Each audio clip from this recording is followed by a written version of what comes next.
আমাদেরকে রাসূলুল্লাহ সাল্লাল্লাহু আলাইহি ওয়াসাল্লাম কিছু আজকার শিখিয়েছেন, কিছু দোয়া, যেগুলো বললে শয়তানের বিরুদ্ধে আল্লাহ তাআলার পক্ষ থেকে আমাদের জন্য এটা প্রোটেকশন হিসেবে কাজ করে। সুবহানাল্লাহ পড়ে। যেমন এই যে সূরা হাশরের শেষ 3 আয়াত, যেমন আয়াতুল কুরসি, যেমন 3 কুল।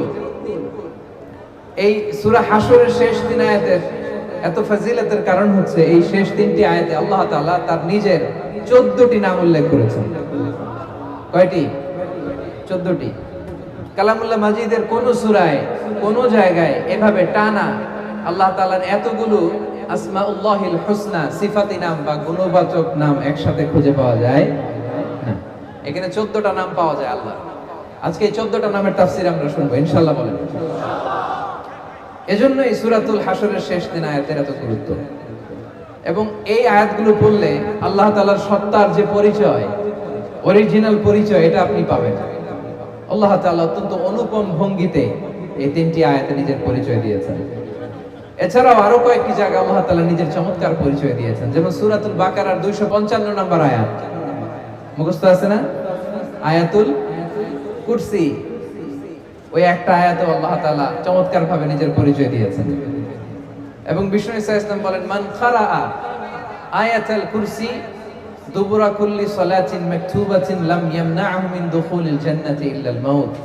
প্রত্যেক ফরজ নামাজের পরে যে একবার আয়াতুল কুরসি পড়বে তার জান্নাতে ঢোকার ব্যাপারে আর কোনো বাধা থাকে না, মৃত্যু ছাড়া। লোকটা মরে না তাই জান্নাতে যায় না, মরলেই জান্নাতে। পড়েন আয়াতুল কুরসি পড়েন।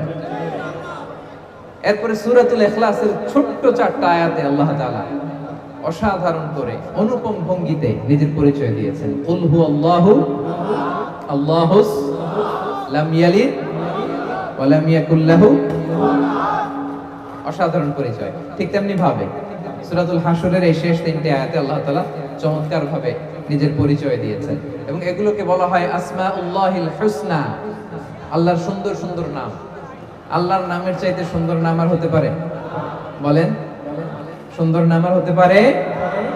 ওয়ালিল্লাহি আল আসমাউল হুসনা ফাদউহু বিহা। আল্লাহর অনেকগুলো সুন্দর সুন্দর নাম আছে। আল্লাহ বলেন এগুলো ধরে ধরে তোমরা আমাকে ডাকো। আল্লাহর মোট নামের সংখ্যা, এই সিফাতি নামের সংখ্যা হচ্ছে 99টা। ইন্না লিল্লাহি, সহিহ বুখারীর বর্ণনা, ইন্না লিল্লাহি 99 ইসমা মিআতান ইল্লা ওয়াহিদা। বিষ্ণু বলেন আল্লাহর 99টা নাম আছে, এক কম 100, এক কম 100। মান আহসাহা দাখালাল জান্নাহ। যে ব্যক্তি এই 99 নাম মুখস্থ করে হৃদয়ে ধারণ করবে আল্লাহ তাআলা তাকে জান্নাত দিয়ে দিবেন। শুধু মুখস্থ করলেই চলবে না, মুখস্থ করে এটার অর্থ বুঝতে হবে, এটার দাবি কি সেই দাবি মানতে হবে।